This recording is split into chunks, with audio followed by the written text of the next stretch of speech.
Hello, I'm Elaine Palencia. I'm going to read 5 poems that have, over the years, um, placed in the Joy Bale Boone Poetry Contest of the Heartland Review. This one is from 2017. What keeps us sane? Do you have this fantasy in your head? I don't mean the one where you discover a body in the creek that runs along the path of your morning walk, and you become a hero when you help the police figure out who it is and who the killer is. The former being a teenage runaway from Ohio who fled an abusive stepmother. The latter, the sulky man in the baby blue house who's always straightening the American flag on his porch. Or the one where your parents aren't dead after all, but have been bewitched these many years and are sleeping in the half-dug basement of the house you grew up in, and will be found and wakened and returned to you, ready at last to answer all your questions.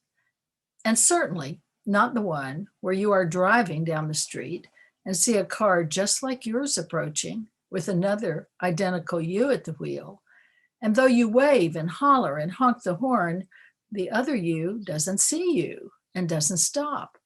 So there goes the life you might have led, and you'll never find out what it might have been. No, I mean the fantasy where you are on a game show and the MC asks you what has kept you sane all these years. And you answer, well, Bob, it is Nina Foundry manhole covers. They were with me in the streets of my Southern childhood. They were with me in the streets of the town we moved to when I was a teenager. They took care of business in 2 big cities I lived in.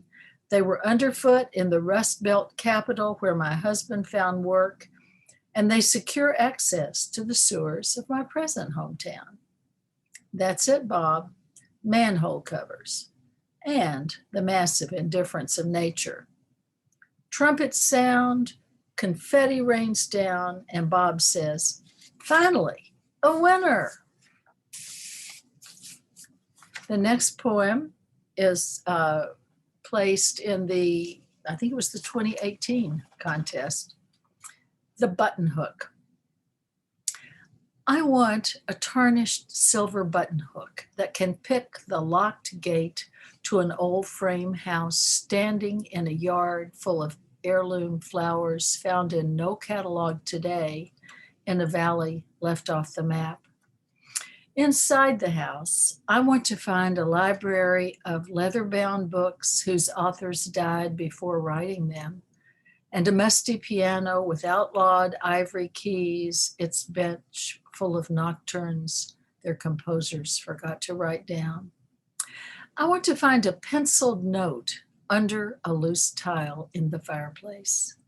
My name is William. I am 12 years old. It is 1893. I am so unhappy. Will you write to me?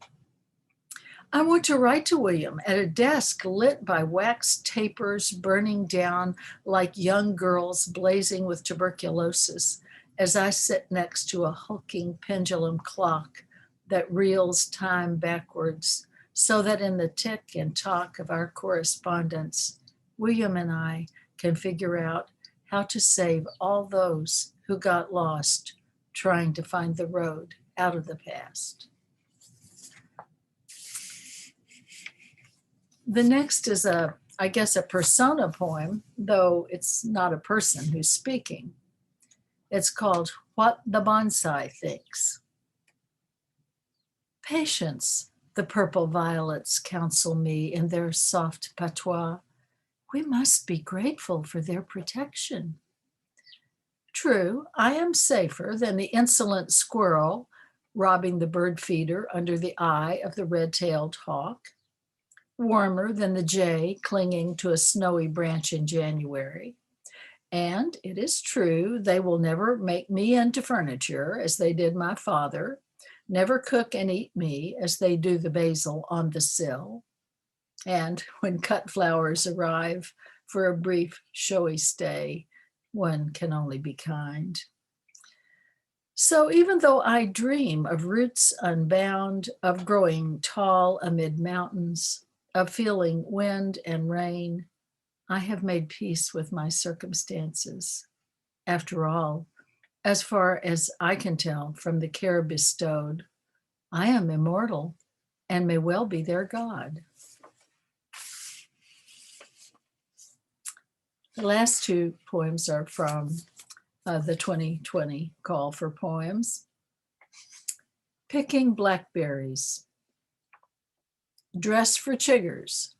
Don't pick drunk. Let the snakes know you're coming. Wear your bucket on your chest. The edge is no fun. Be a rabbit. Get amongst the thorns. Work your way in, moving slowly, lest a briar stitch your arm.